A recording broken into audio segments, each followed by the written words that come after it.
Boa tarde, senhores e senhoras. Boa tarde, Esse é um curso de eletricidade e magnetismo, é uma revisão, né? Então nós vamos falar um pouquinho revisar um pouco da primeira aula, que foi sobre a eletricidade e magnetismo.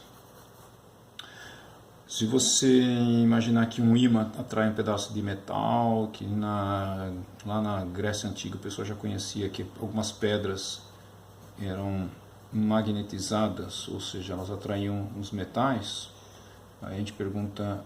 inclusive elas se apontavam sempre para o mesmo lugar quando penduradas, né? Então podiam ser usadas como bússola. Tá certo aí a câmera? Tá ok. Balançando? Eu posso balançar aqui que não Você pode balançar e eu não posso balançar aqui. Pronto, então isso não pode anotar, talvez... Não, tá tudo tranquilo. Pode ir. Então, se você imaginar que essas pedras... As magnetistas eram penduradas e podiam servir como bússola, e que quando você eletrizava um pedaço de âmbar, né, e aproximava de um papiro, um papel que fosse, ele atraía, quer dizer, uma coisa não tem nada a ver com outra, né? Por que um metal é atraído por magnetita e uma resina, uma borracha, quando eletrizada, atraía pedaço de papel? Não é a mesma força. Por que não é a mesma força? Porque aqui deixa eu pensar um pouquinho. Pode pensar. Eletricidade, eletrostática, tem coisas parecidas, sim. Aqui você tem uma força de atração, de repulsão, e aqui também você tem uma força de atração e repulsão. Só que isso não tem nada a ver com isso, né? A princípio não tinha nada a ver com isso. As pessoas conheciam essas pequenas faíscas que eram às vezes produzidas quando você, por exemplo, encosta em alguém, né? E você está de meia, andando pelos corredores por aí, ou por um tapete, encosta alguém, dá Gente, aquela... eu tô de meia, só pra vocês saberem. Uma vergonha. Então, essas pequenas faíscas, elas têm semelhança com os raios, né? Mas as pessoas não sabiam que os raios eram descargas elétricas. Até Benjamin Franklin fazia o estudo dele com a pipa. Mas mesmo na época de Benjamin Franklin, que ele conseguia fazer esses experimentos de eletrostática, né, falando um pouquinho mais sobre essa parte da esquerda aqui, ele fazia pequenas faíscas entre coisas que eram atritadas. Eles até desenvolveram uma coisa muito interessante, que é a chamada garrafa de Leyden, que era um tipo de dois metais com um isolante no meio, era um capacitor na moda antiga, que armazenava as cargas que você punha sobre esse material. Então, e aí eles conseguiam produzir umas faísquinhas até razoáveis. E, olhando os raios, apareceu a dúvida, será que os raios também são elétricos ou algo meio parecido mais com calor, com fogo? E aí vem a experiência de Franklin, né? Fala da experiência de Franklin aqui, fazemos você não falou ainda. Franklin fez o seguinte... um rascunho. Vou fazer, não, vai aqui mesmo, vai aqui, vou fazer um apêndice aqui. Então, vamos falar sobre Franklin. Benjamin Franklin nasceu na Filadélfia. O Benjamin Franklin, ele era um cara assim muito versátil, ele atuou em várias áreas, né, inclusive na independência dos Estados Unidos. O Benjamin Franklin, ele começa a estudar eletricidade. Ele tinha muito contato na Europa, com o que acontecia na Europa. Ele fica sabendo da garrafa de Leyden. A garrafa de Leyden, como eu estava falando, você tem um copo de metal. Dentro desse copo de metal se põe uma placa, põe um outro copo, vamos dizer assim, de plástico ou de vidro, né? Geralmente naquela época era vidro. Então isso aqui é vidro. E aqui por dentro você vai colocar mais uma placa de metal. Então você tem um sanduíche, né? Sendo que essa parte interna aqui tem uma esfera,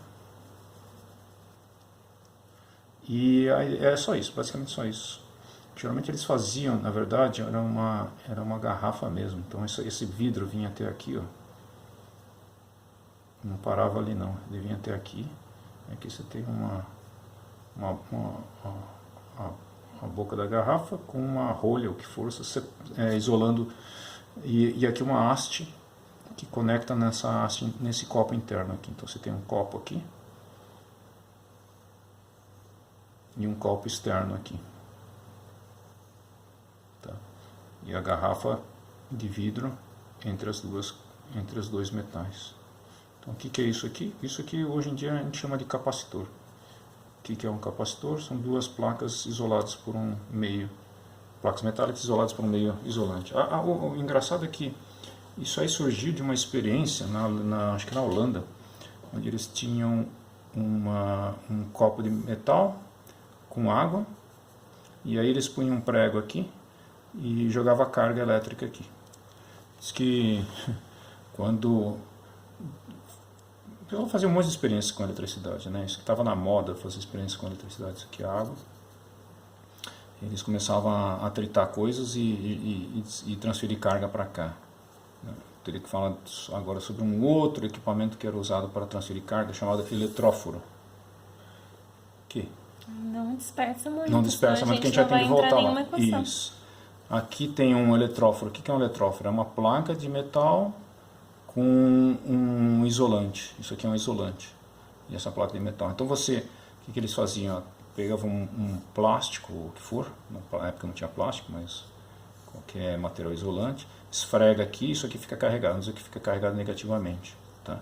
Aí você pega essa placa e encosta aqui. Na hora que você encosta essa placa aqui, essa placa, com a haste isolante aqui, ela vai encostar. Mas essa noção de eletricidade eu acho que também é interessante vocês terem. Então isso aqui está negativo, certo? Se está negativo e é isolante, essa placa metálica vai... Quem que vai ser atraído aqui nessa borda de baixo? As cargas positivas, tá? Acho que está dando para ver aí, né? E tá. na parte superior, quem que vai ficar nas cargas negativas? Porque o metal tem cargas positivas.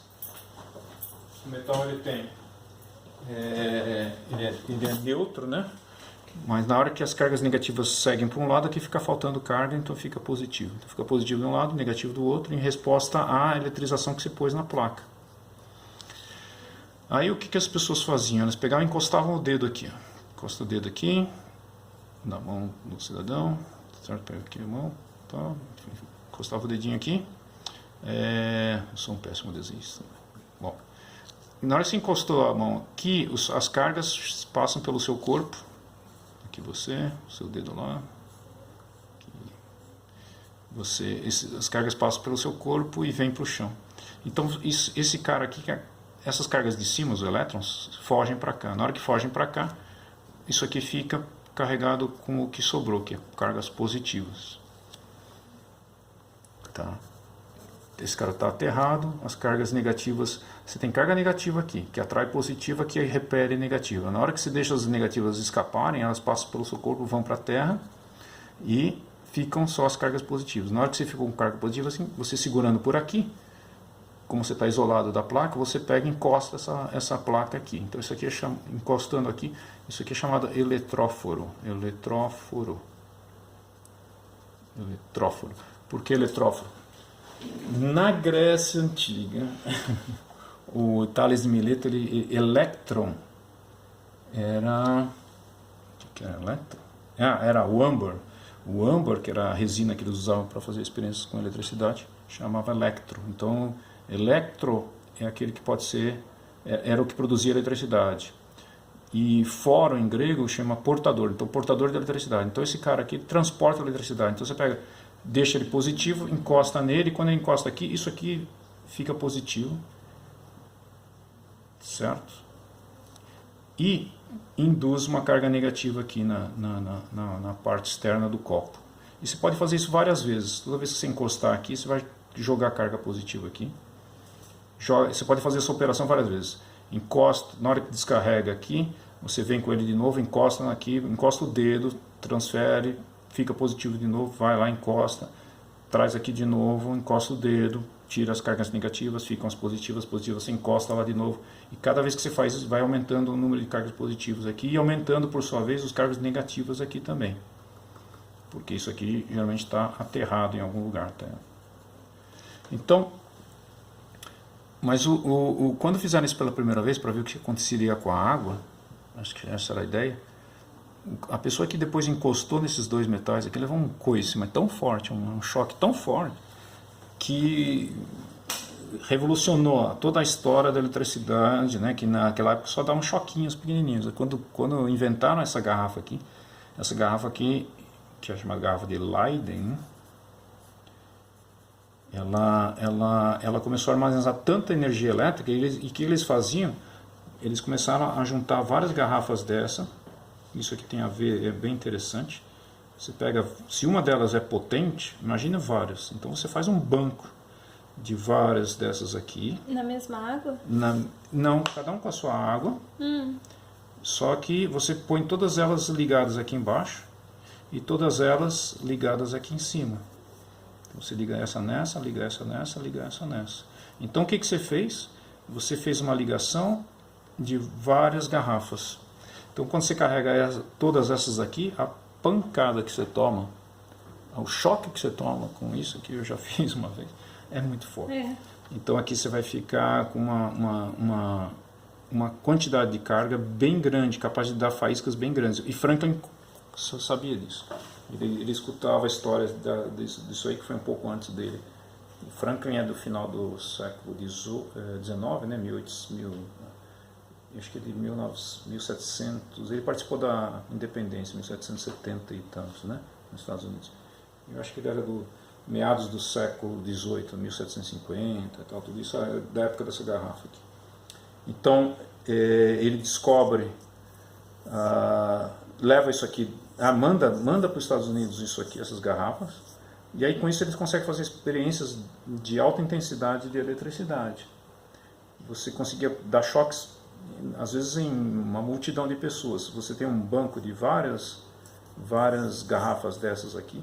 O que você está no fundo ligando aqui, a gente vai ver mais para frente, isso aqui é como se fossem vários capacitores, né? Esse aqui é um capacitor, esse aqui é um capacitor, esse aqui é um capacitor e esse aqui é um capacitor. Você já ouviu falar de capacitor? Já. O que é um capacitor? É uma garrafa de Leyden, só que moderna. Então você liga todas essas aqui em cima e embaixo, como a gente fez aqui, né? Você vai ter um banco de capacitores e isso aqui equivale, cada um tem uma capacitância, né? C1, C2, C3, C4. A equivalente é, quando você liga todas, essa capacitância equivalente vai ser a soma delas. C1 mais C2 mais C3 mais C4. Você já deve ter visto isso. Deixa eu ver. Porque você, no fundo, que você pega essa placa de cima e torna ela maior, porque essa está ligada nessa, está ligada nessa, está ligada nessa. Então é a soma das placas de cima, a soma das placas de baixo, você vai ter a soma das capacitâncias. Então, quando você consegue uma capacitância maior, a carga acumulada vai ser maior. Por quê? O que é capacitância? Então já vamos entrando numa outra área aqui. Capacitância é a quantidade de carga que você consegue armazenar por unidade de volt, né? Então se você puser 1 volt, se você aplicar 1 volt numa garrafa dessa e você conseguir armazenar 1 coulomb, então a capacitância que você tem, se dividir um pelo outro, vai ser igual a 1 vezes que é o quê? 1 é a unidade de capacitância, que é Farad. Farad foi em homenagem ao cientista Faraday, Michael Faraday, de quem a gente vai falar daqui a pouco, tá? Michael, que nasceu em 1871 e morreu em 1871. Não, 1700. Ups, eu estava lembrando. Cadê o Michael Faraday? Michael Faraday, 1791. Pega agora para a borracha. 1791. E morreu em 1867. Michael Faraday,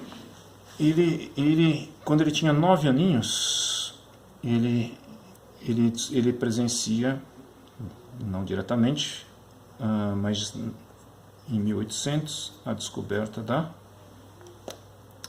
pilha. Por quem? A descoberta da pilha foi feita por Galvin. Galdesandro Voltar. Volta. Italianíssimo aí, ó. Alessandro Volta descobriu em 1800 a pilha. Ele tinha sido precedido, como a gente falou na aula passada, por um outro italiano, Luigi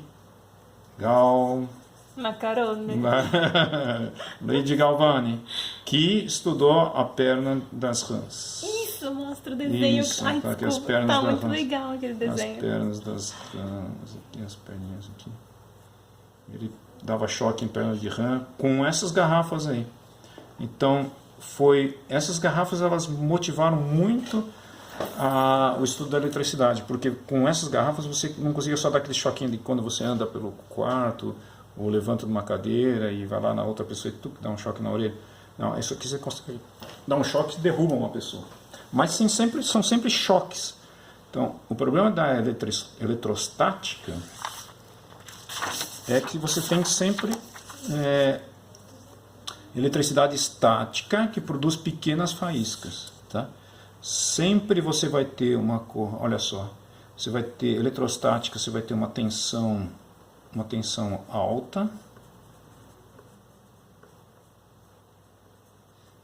uma tensão bem alta, para esse visão aqui é de tensão, em homenagem aqui ao volta, por causa de volta a gente fala hoje de volts, e por causa de Faraday a gente fala de Farad, em capacitância. Só voltando aqui, porque eu acho que não completei, mas quanto maior a capacitância, maior a carga que você consegue armazenar por uma mesma diferença potencial. Então, capacitores ligados em paralelo, você tem uma capacitância maior, portanto a carga que você consegue para a mesma voltagem é bem maior. E é a carga que vai gerar o choque. Por quê? Essa carga, na hora que ela flui por uma pessoa, tá aqui a pessoa, na hora que você flui a carga por uma pessoa, ela sente a carga passando, que nada mais é do que a corrente. A corrente é o que dá contração muscular. Essa corrente é carga por variação da carga pelo tempo. Tá? Uhum. E é isso que produzia, quando as pessoas chegavam com a garrafa de Leyden aqui, né, nas rãs, e vinha com a bolinha aqui, tocava aqui, a rã ela sacudia a perna, porque a corrente que passava aqui era suficiente. Só que para passar uma corrente aqui eu preciso ligar esse polo do capacitor. Aqui você tem dois polos, vamos dizer assim, que chama esse aqui, vamos chamar isso aqui de positivo, esse aqui de negativo, podia ser o contrário. Mas você tem esse pino que desce até a placa de dentro e outro é a placa de fora. E esse é o pino que desce até a placa de dentro, no caso aqui era só água, não tinha uma carcaça de dentro, mas a água já funciona como um isolante entre os dois polos, esse polo aqui e esse aqui. Para aperfeiçoar, depois eles fizeram com vidro, né? Tiraram a água, você vê que a água não importava muita coisa, não precisava ter água.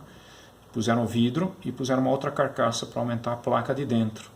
Porque a placa de dentro aqui, quando você tinha água desse capacitor, era só o prego que se enfiava na água. Essa era uma placa, essa era outra placa, o isolante era a água. Aqui, depois eles aperfeiçoaram, eles tiraram a água, puseram vidro e puseram duas placas, uma por fora e outra por dentro. Aluna, pergunta? Não, tá tranquilo até tranquilo? agora. Gostei desse lápis, né? É fortão, né? Pois é, bom, né? Bom, vou ter que apontar toda hora, porque ele é bem macio. Então, mas sempre que você tem uma corrente, você precisa ligar um polo, né? Uma coisa liga um polo e outra coisa liga no outro polo. A corrente sempre circula através de um circuito. A eletricidade, ela sempre se dá através de um circuito. Por exemplo, se eu tenho... Sim, fala. Não, pode Não. ir. Tá dentro aí, né? Tá, 19 minutos. Não, mas tá dentro do foco aí, né? Tá dentro do foco. Então, por exemplo, mesmo que uma pessoa que está... Eu sou ruim de desenho, né? Tem que se acostumar com meus... Se uma pessoa tá dando choque na orelha da outra, certo? Por exemplo. Aqui, ó. Tô com cara de bravo. Então, essa pessoa, quando dá choque nessa, a faísca pula daqui para a orelha da pessoa, só que tem que retornar para alguma... Essa corrente ela não pode só chegar e parar ela tem que circular, então ela vai, no fundo ela vai sair da minha mão, passar pela orelha da pessoa e vir para a terra aqui, né? Onde eu estou apoiado também. Então isso aqui, todos nós estamos ligados à terra, mais ou menos bem ligados, depende do tipo de sapato que a gente usa. Se usa borracha aqui, menos ligado, se usa pé no chão, mais ligado. Mas a corrente o que faz é circular, né? Pergunta. Sim. Por que a carga que é transferida daqui para cá não vem direto pro terra? Vem pro terra, passa para a orelha dela e vai pro terra. Não, tô falando direto da pessoa 1. Ah, da pessoa. Então, a pessoa, boa pergunta, porque a pessoa provavelmente ela tem que estar isolada de certa forma. Então tem que usar tem que ter algum isolante entre ela e o chão. Senão desceria isso. Uma meia acho que não isola muito, não, mas essa sandália havaiana horrível, hein? Ela não bonita, ela vai isolar alguma coisa que isola você do chão. Pode ser o tênis, pode ser borracha, pode ser chinelo, porque senão, claro, a pergunta faz sentido, senão a carga, em vez de sair da mão dela para a orelha do outro, ela sairia da própria mão para o chão. Você tem razão. E essa pessoa não pode estar isolada, se bem que mesmo essa pessoa estando isolada, o que acontece é que, como ela está descarregada e você está carregada, mesmo que essa pessoa aqui esteja isolada, vamos voltar aqui, estou isolado aqui, o fato de você ter muita carga e essa pessoa ter nenhuma carga, quando você encosta nela, pula uma faísca da sua mão para a orelha dela, para equilibrar as cargas. Então, no final dessa história, no momento seguinte, está você, vou tentar desenhar você de novo, e o seu amigo orelhudo aqui, com, esses dois caras vão estar... Ops, a perninha ficou curta. Esses dois, mesmo que estejam isolados, quando você tem carga aqui e aqui não tem carga, esse aqui vai ficar com carga sobre 2 e esse aqui vai ficar com a mesma carga sobre 2. Vocês dividem entre vocês a carga. Tá. A sua mão transportou metade da sua carga para a cabeça dele, para o corpo dele, considerando que as situações são iguais. Claro que não vai ser exatamente Q sobre 2, depende um pouco do tamanho. Se o cara é pequenininho, você é grande, você vai ficar com mais carga que ele. Tá? Acho que é isso. Sim. Ok? Então eu não posso passar daqui, né? Senão sai fora, né? Isso, não pode passar daqui. Tá. Então, o que eu falei? Eu falei de Franklin, porque eu queria falar da garrafa de Leiden, para mostrar que naquela época, as únicas coisas que se davam eram faíscas. A eletrostática só produz alta tensão e essa alta tensão consegue vencer o isolamento do ar. Por que tem que ser alta tensão? Se não, isso, quando eu desenho um V bem grande assim, alta tensão, tá? Desculpa aí não tá aquela coisa, mas bom, alta tensão. Por que eu preciso de alta tensão eletrostática? Porque para eu ver uma faísca pulando 1 centímetro, por exemplo, no ar normal eu preciso de 10.000 volts. Então, imagina só, 1 centímetro, que é isso aqui mais ou menos, 10.000 volts. Então, para ver uma faísca de 1 centímetro, 10.000 volts. Então, sempre em eletrostática você trabalha com milhares de volts. Como é que não mata uma pessoa? Não mata uma pessoa porque a carga que eu tenho é bem limitada. Que eu consigo produzir mesmo com garrafa de Leiden, se bem que se eu juntar aí milhares de garrafas de Leiden, centenas de garrafas de Leiden, eu posso matar uma pessoa. Por quê? Porque aí vai somando a carga de uma com a carga de outra, com a carga de outra. Então, quando você soma capacitâncias, você está somando a carga do primeiro sobre V. É V1 aqui ou V? V1.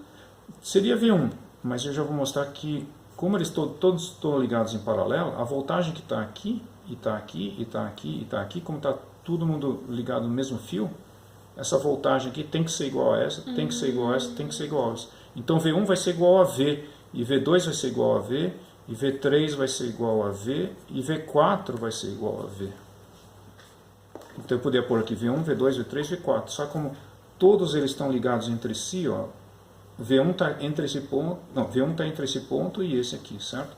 V2 está entre esse ponto e esse ponto. Aqui eu tenho V1, aqui eu vou ter V2, aqui eu vou ter V3 e aqui eu vou ter V4. Mas, como todos eles eu liguei, e um condutor eu não posso ter diferença de potencial dentro de um condutor, já vamos falar sobre isso.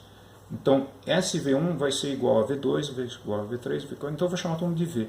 Então, no fundo, quando eu somo essas frações aqui, ó, o que eu vou ter? O mesmo denominador, então eu posso pôr um só, V, né?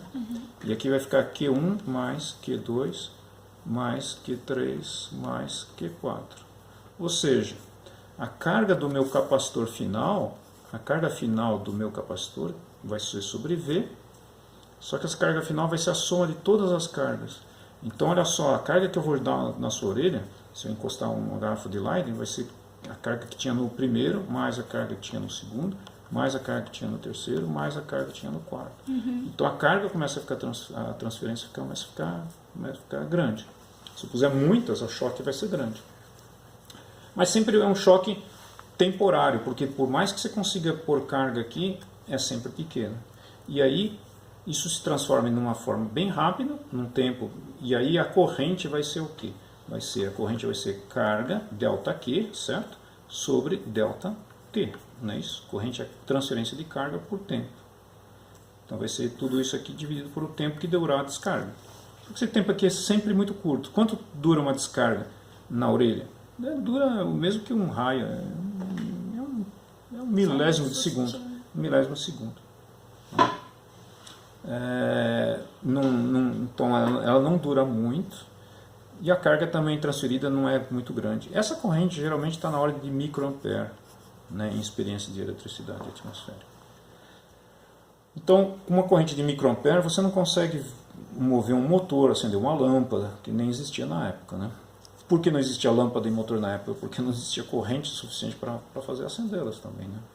Então, uma coisa puxa a outra. Só quando aparece Alessandro Volta, né, em 1800...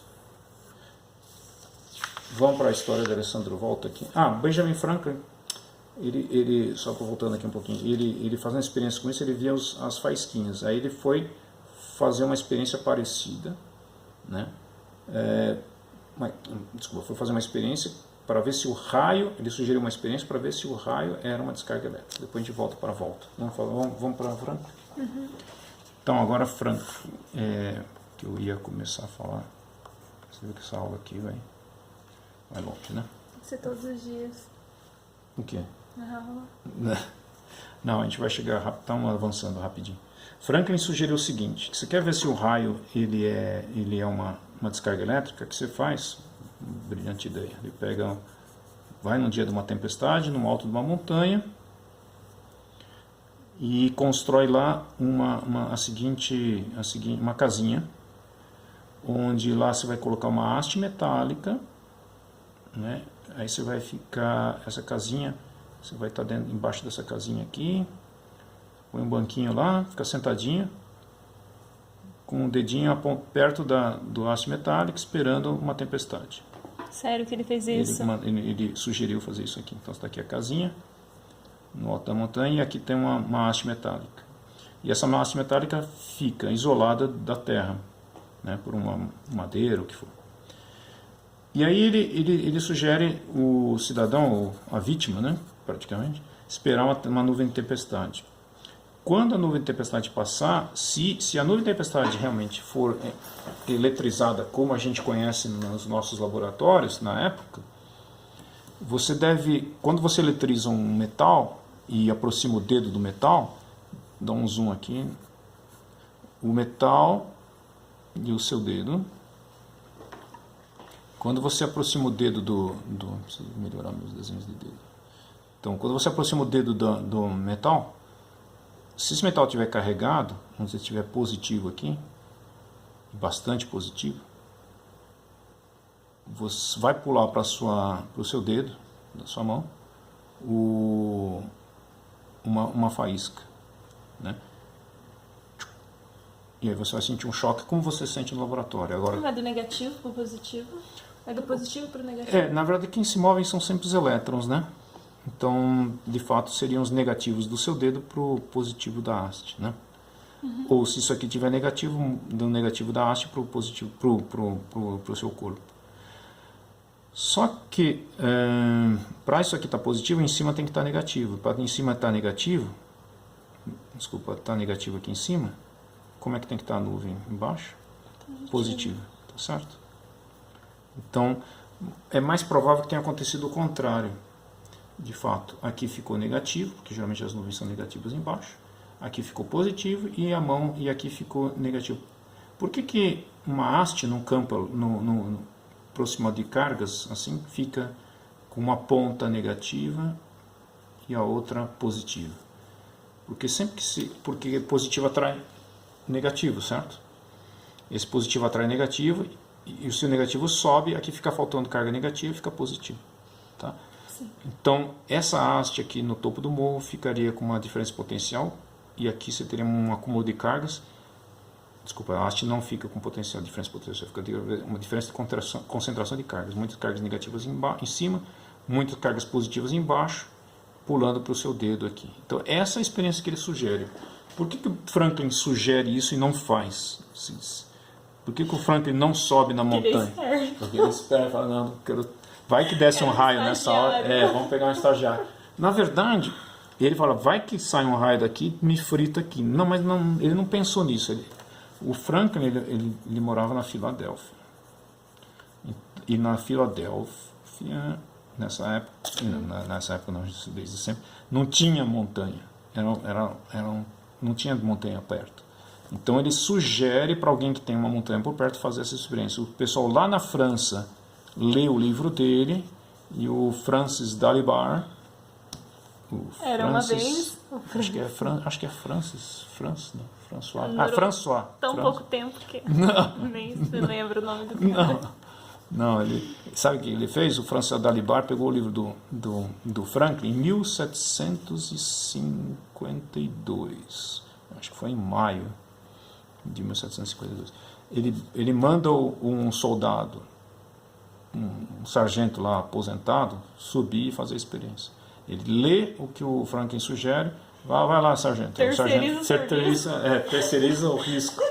E o sargento fica lá dias esperando a tempestade chegar, né? E de fato relata que sai uma faísca da haste para a mão dele.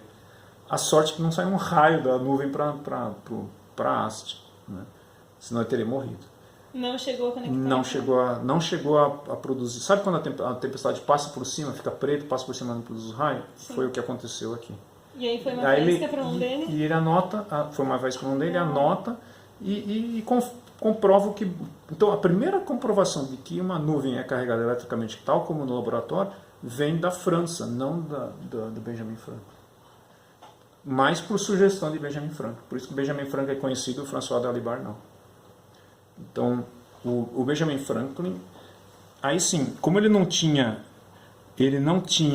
montanha na Filadélfia, vamos voltar para Filadélfia nos Estados Unidos, lá tinha só um plano, né? Então o que ele faz? O Benjamin Franklin, em junho de 1752, 2 meses depois, um mês depois, mais ou menos. Depois que ele já sabe que acho, não sei nem se ele sabia que tinham feito a experiência dele na França. Não sei se ele sabia. Talvez não, porque a comunicação não vinha por navio, não tinha WhatsApp, nem e-mail. Então talvez ele nem ficou sabendo que François Dalibard registrou isso antes dele, mas por sugestão dele. O que ele faz? Qual a experiência que o Benjamin Franklin faz? Como ele não tinha montanha para subir? Ele constrói um prédio. Não. Não. Ele pega uma haste, ele vai pescar. Não. Qual a experiência de Benjamin Franklin? A famosa experiência de Benjamin Franklin. Não sei. Deixa eu cortar o vídeo. O que ele faz? Olha o Benjamin Franklin, ele pega e fala, já que eu não tenho montanha para subir, não tem problema não. Eu vou empinar uma pipa. Lembra disso? Por que ele não viajou? Para a França? Para um lugar... não sei, preguiça, não sei o que. Ele pega uma com o braço dele aqui, ele segura como é que ele fez? Tá, ele tem 2 braços. Com um braço, ele segura a linha que vai para a pipa. Na pipa ele coloca uma haste, dá para enxergar aí? Vê se dá para enxergar, está muito pequeno, estou desenhando muito pequeno, talvez. Tá ótimo. Tá ótimo. Então ele aqui na pipa, ele desenha, ele põe uma haste vertical de metal. E a pipa sobe? A pipa sobe, uma hastezinha, e sobe, vento, tempestade. Só que ele faz isso num dia de tempestade também, tá? Então essa nuvem estava aqui também na Filadélfia, ao mesmo tempo que estava na Filadélfia. Não é a mesma nuvem, mas tinha cargas aqui. Então, o que ele faz? Ele segura aqui, vamos lá, deixa eu desenhar aqui, ele põe uma seda aqui, uma seda, para isolar ele do algodão, e aqui ele pendura uma chave, certo? Por que ele faz? Aqui está o algodão que vai até a pipa, aqui está uma seda que isola eletricamente a chave da mão dele. E aqui o que ele faz? Ele pega o dedo e aproxima daqui. O braço comprido do Frank. Ele aproxima o dedo da chave e ele vê de novo faíscas pulando. Então, o que isso significa? Vamos aqui para a terceira folha nossa aqui. Essa é a quarta, você tem que enumerar essa aqui. Essa aqui não vale, né? Essa aqui não tá vale? valendo? Tá valendo, porque isso aqui a gente deu um salto bem para frente. Então, tá bom. ignora Então, as horas. então vamos lá, vai. 1, 2, tudo bem. Vamos manter as equações de Maxwell com folha 2. São as equações de Maxwell que no fundo unem o que eu vou falar daqui a pouco aqui. 3, Franklin, suas experiências eletrostáticas, capacitores, né? Transferência de carga, François Dalibard e Filadélfia. E 4, a continuação da história de Franklin aqui. Então, Acho que acabando o Franklin dá pra gente parar, porque já tem quase 40 minutos de vídeo. tá. Vamos lá. Então, A pipa. a pipa. Então, o que acontece? Está o Franklin aqui.